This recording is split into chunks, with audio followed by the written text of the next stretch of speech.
Now, on 105.9 FM and streaming worldwide on the WMAL app. O'Connor and Company. It's 6:07, a super busy Tuesday morning here as all eyes are on the White House, our town, and the Middle East. We got you covered all morning long. Coming up in 30 minutes, Michael Rubin of American Enterprise Institute, who specializes in Iran, Turkey, and Middle East affairs. 7:05, Jonathan Fahey on the uptick in enforcement of immigration laws, hopefully maybe in our backyard in Fairfax County. He's the former director of ICE. And then at 7:35, Colonel Jesse Curry of the Army Chief of Engineers give us an assessment on if there was any road damage during the parade.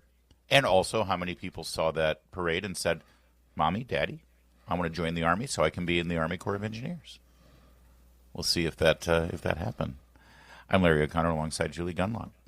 Good morning. The president was very active on Truth Social last night as he was flying back to Washington, D.C. He left the G7 summit in Canada. Let's face it, I mean, I would have looked for any excuse to leave as well. Hate those things. And Canada, of all places. I mean, last year it was in Italy. I mean, now you're talking. Joe Biden wandering off aimlessly in a looking for pasta meadow, thinking that he was in Kansas or something, or the Iowa caucuses. And so Trump comes back, and as he's boarding the Air Force One, he said, publicity-seeking President Emmanuel Macron of France. I like that he had to identify his nation. Hey, you never can be too sure. Mistakenly said I left the G7 summit in Canada to go back to D.C. to work on a ceasefire between Israel and Iran. Wrong! He has no idea why I'm now on my way to Washington, but it certainly has nothing to do with the ceasefire. Much bigger than that. Whether purposely or not, Emmanuel always gets it wrong. Stay tuned. I thought he would put in some commentary about his wife. In that. Steering clear of that. Are you kidding? By the way, Emmanuel, the black eye is clearing up nicely. Still got some fingerprint scratch marks there.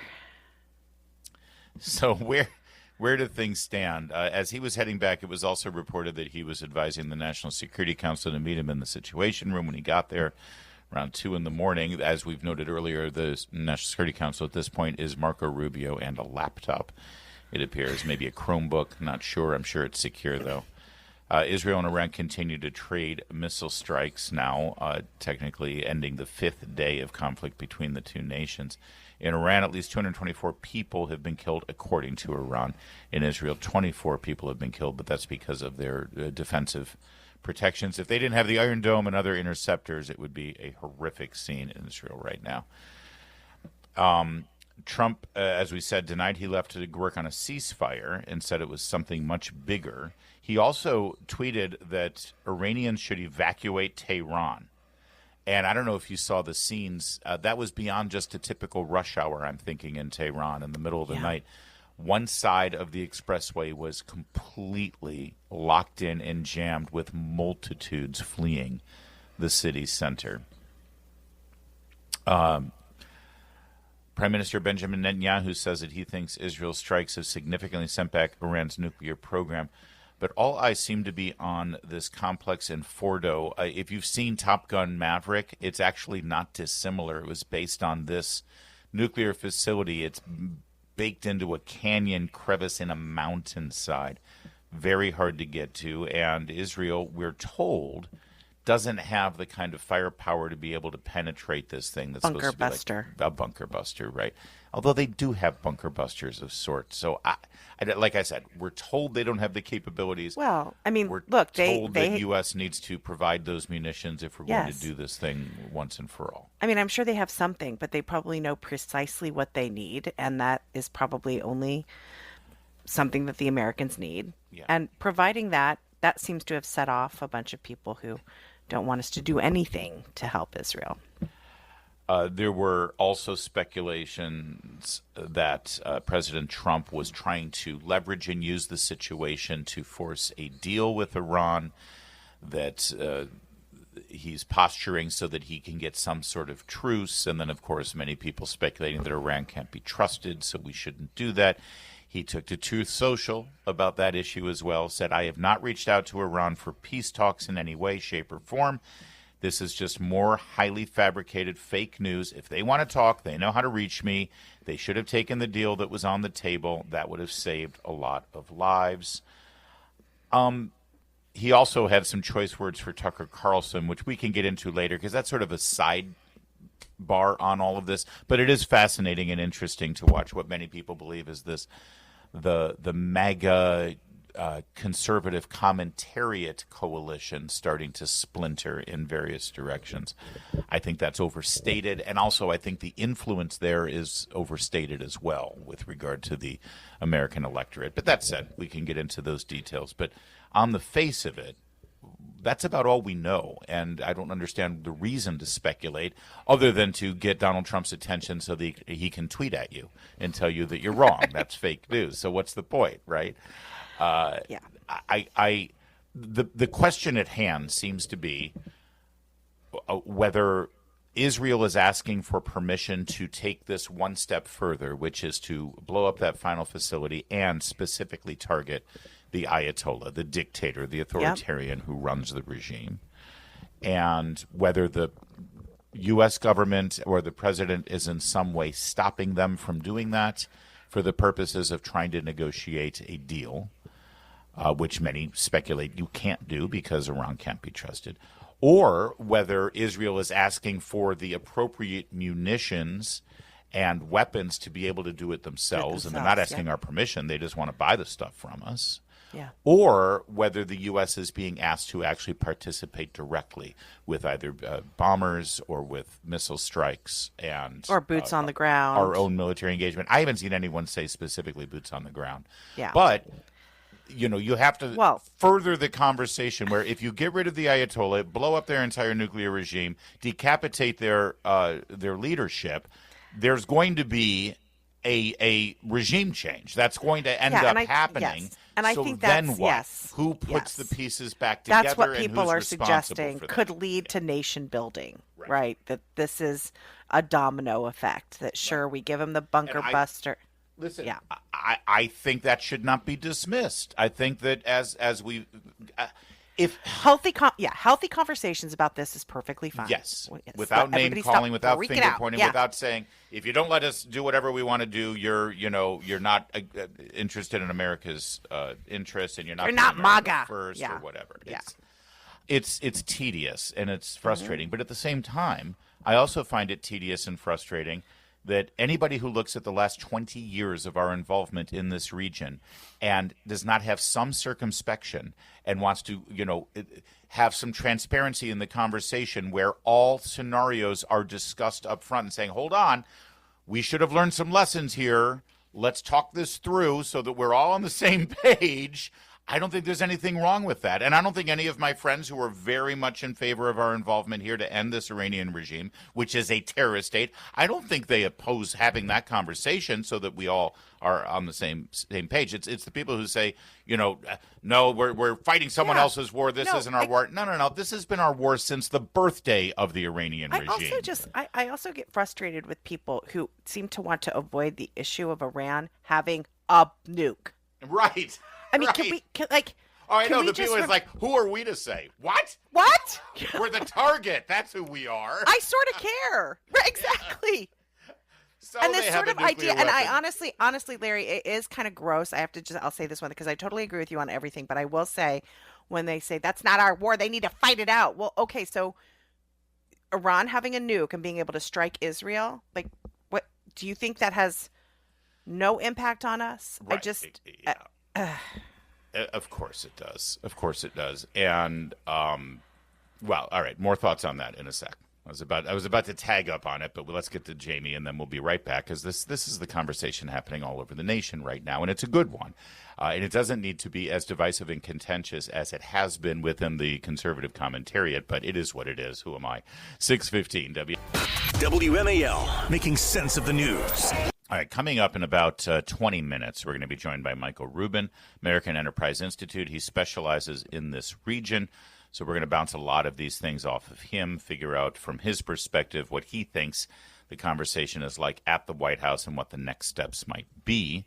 We'll get into that coming up in about 20 minutes. Also, I want to tell you that at 7:05, we're going to speak with Jonathan Fahey, former director of ICE. He also ran for Commonwealth's attorney in Fairfax. So let's talk about ICE raids that are being expanded now. As we told you yesterday, the president put out a statement saying that ICE officers need to reverse the tide of mass destruction, migration, targeting cities at the core of the Democrat power center, including the three largest cities, New York, Los Angeles, and Chicago. These, of course, are sanctuary cities, and because they are sanctuary cities, not just that they are being given protection by the politicians and law enforcement are being directed by those politicians to provide protection, and they won't be cooperating with ICE, so illegal aliens will not be handed over to ICE for deportation when they are arrested by the local law enforcement. But they also provide benefits up the wazoo. Many of those benefits, by the way, funded by the federal government under the Biden administration.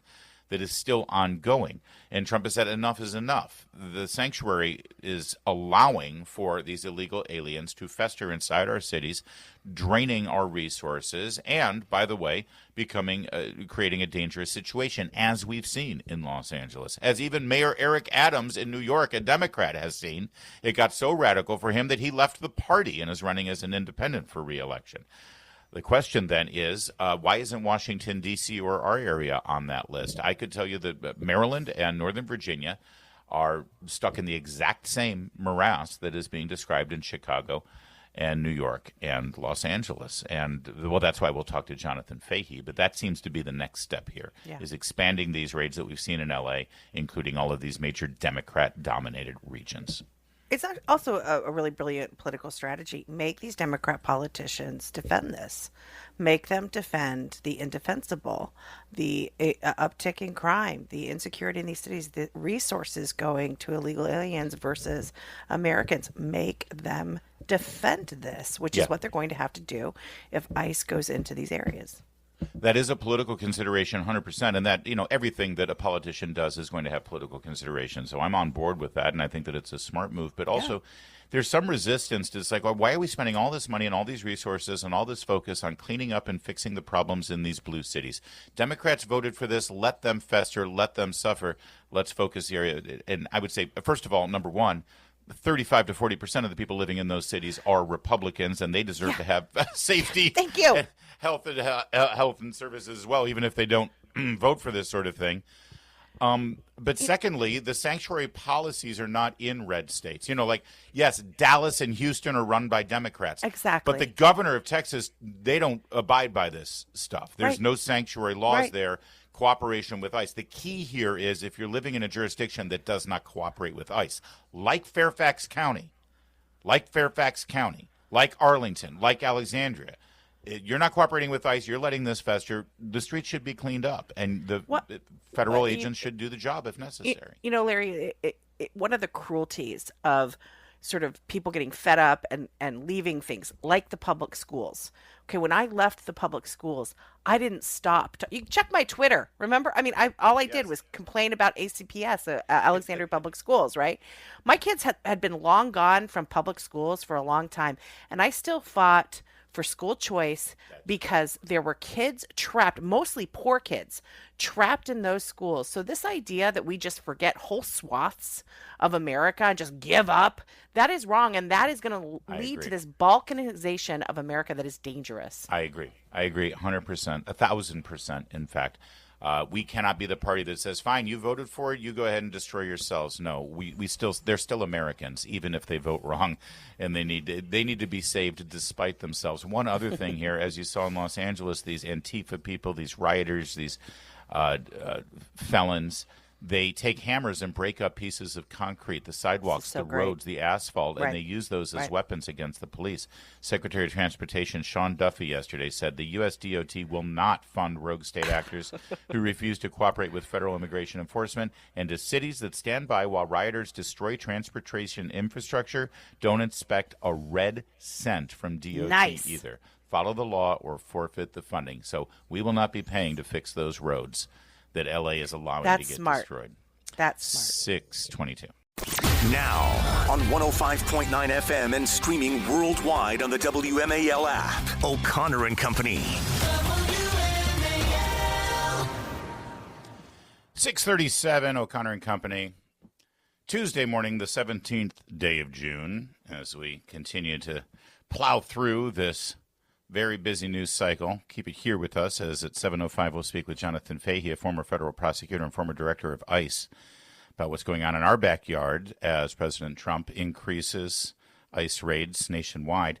7:35 brings us Colonel Jesse Curry, Army Chief of Engineers. I'm going to talk to him about whether the parade did any damage to D.C. roads, those pristine, perfect yellow brick roads that we have in this town. It's Larry O'Connor with Julie Gunlock. Good morning. Julie, good morning to you. Listen, if there's trouble brewing in the Middle East, especially if it involves Iran or Turkey or the broader region, you put up the bat signal, and Michael Rubin, senior fellow at American Enterprise Institute, picks up the phone. He knows he's forgotten more about that region than most people will know. Michael, good morning. Thanks for joining us. Good morning, Larry. Good morning, Julie. So, what do you think is going on at the White House, the Situation Room? We're told that the president left the G7. He wanted to talk to his National Security Council, and they are weighing something big. He told the people of Tehran to evacuate the city. That sounds like something much bigger than just the Fordo nuclear complex. Give us your perspective. Well, I partly think that perhaps President Donald Trump wanted to leave the G7 because he wanted to leave the G7. Yeah, but who among us? Aside, yes, you talk about the quintessential Irish goodbye, right? Got to get out of here, guys. Big stuff brewing. I mean, what we do see is that the Americans are sending air tankers, and what that's important for is because the Israeli jets need to refuel both going to Iran and coming back from Iran. Remember, Israel in 1981 hit the Iraqi nuclear site, but Iran is 4 times the size of Iraq, and it's further away. So it looks like the United States is preparing to help Israel, at least in background, in order to continue attacking these missile sites and so forth. The second issue, and this is the big question in the room, is whether the United States is going to help destroy the Fordo nuclear plant, which, of course, is buried under a mountain. That would require U.S. bunker buster bombs and probably a B-2 bomber. It's unclear whether Trump is willing to go that far, although increasingly it seems that he's pivoting in that direction. Michael, I'm curious. I mean, if Fordo isn't destroyed, though, it'll just start up again. Isn't it critical if we're going to really bring this to an end, if we're going to really see changes in Iran, if we're really going to secure the safety of Israel? Isn't it important that bunker buster be deployed? Isn't it important that America help out? I'm just trying to understand, what would be the sense in allowing Fordo to exist? You're absolutely right, Julie. Look, when you have a hornet's nest, you have 2 good options. One is leave it alone. The second one is get rid of it. What you don't want to do is come down in the middle, standing underneath it, lightly tapping it with a stick. Yes. Now, one of the reasons why the United States was for so long reticent about Israel doing this is because they felt Israel couldn't finish the job. The question now, especially among progressives and perhaps the MAGA faction within the Republican Party, is whether teaching Israel a lesson that they shouldn't have done this is worth more than realizing in the naked cold calculation that the opportunity to stop Iran from rebuilding its nuclear program is far greater than and far more beneficial to American national interests than being mad at Israel. A couple of things, Michael. First of all, does Israel have other than the tankers to refuel their jets, do they have the armaments? Do they have the capability of finishing this on their own without U.S. assistance? It appears that they do. Because really, we're not talking about a ground war here because Israel and Iran are separated by 1,000 miles. So what you're really talking about are Israel's interceptor missiles, as well as the missiles and drones going back and forth. Mm-hmm. Now, one thing you see the Israelis doing is they don't intercept every missile that Iran shoots their way, because what they do is they calculate where that missile is going to land. If it's heading towards an unpopulated area, if it's heading to a farmer's field, then they let it through, figuring they're going to save their interceptors for when something's heading towards Tel Aviv or Haifa or Jerusalem. Okay. And then the second question, which I'm raising. Listen, if you're decapitating the regime, which it appears they've done a pretty good job of getting rid of major senior officials, they want to go after the dictator, the Ayatollah, as well. If the goal here is to decapitate the regime, end their nuclear program completely, and there is thought that there will be then efforts on the ground in Iran for the people to finally rise up and take back their country, because there is a huge resistance in Iran that we've never been able to really fully help. Then what? I mean, what is left over in Iran that could be a functioning government, and what is our involvement in helping that happen? I guess the big question is are we then in the business of nation building? Well, that's the big question. You're absolutely right. Look, one of the biggest arguments against attacking the supreme leader, Ali Khamenei himself, is that you don't want to create that sort of vacuum. What the Israelis are doing, though, very precisely, is going after the Revolutionary Guard leaders, the law enforcement forces. They killed the head of the National Police, who was responsible for murdering Mahsa Amini, the woman whose death sparked the Woman Life Freedom movement. Yeah. But the question now then becomes, who's going to fill the vacuum? They keep reloading, Michael. They're always going to reload, because it's been 50 years now since this terrorist state took over, and they've just got more terrorists that have been, I guess, will it ever end? Will there ever this terrorist state, either they are directly terrorists or they are funding every terrorist bad actor in the region? They've been wreaking havoc since the day they got rid of the Shah and took control of our embassy. How does it end? So good news, bad news here, Larry. First of all, the good news is 3 weeks before this war began, the Iranian truckers went on strike. And that strike spread to more than 125 different towns and cities in 31 provinces. The reason I'm saying this is, unlike in Iraq, where there was no civil society, in Iran, there are structures which aren't being touched. There's natural indigenous leaders. So that's the good news. Someone could fill the vacuum. The bad news is the Islamic Revolutionary Guard Corps is worth $100 billion. You can go into Islamic Revolutionary Guard Corps bubble when you're 8 years old, not as an Islamic Revolutionary Guard Corps men, but they run the equivalent of the evil Boy Scouts. And then you're in their bubble, they indoctrinate you. So the question now is, when this regime falls, what's going to happen to the Revolutionary Guard? Could Iran become a military dictatorship like Egypt? Or would it become a military dictatorship that still wants to attack America, still wants to kill Jews? That's the big question. What kind of dictator will it be? I get you. Okay. All right, Michael, real fast. Oh, go ahead. I mean, we do know that the Revolutionary Guard isn't unified. We're probably looking for generals to take over right now. Quick exit question. Do you expect American bombers or American naval vessels and their missiles to be utilized in this engagement anytime soon? Perhaps if we go after Fardo. With regard to the Navy, we should be keeping 400 miles off the coast so that we can strike them, but they can't retaliate against us. Michael Rubin, American Enterprise Institute, thank you. Keep your phone near you. We may need you in the next couple of days. Will do. It's 6:44. WMAL's Vince Colonnese, weekdays at noon on 105.9 WMAL, making sense of the news. Well, coming off of the big, beautiful parade for the 250th birthday of the United States Army, all eyes were on the asphalt, whether there would be any anticipated road damage. That's all we heard about. There were so many reasons why we shouldn't have done what we did, and one of the stupidest ones was it's going to tear up our roads here in Washington because the roads are so pristine. Oh, yeah. And also damage to asphalt roads can't be fixed. You never hear that. In L.A., they're literally taking picks and sledgehammers to bust up the roads, to throw at the heads of cops to kill them. But it's damaging the roads. Yeah. I have blown out more, tires in D.C. because of the terrible roads, and they don't care. They don't care, no. But now they care.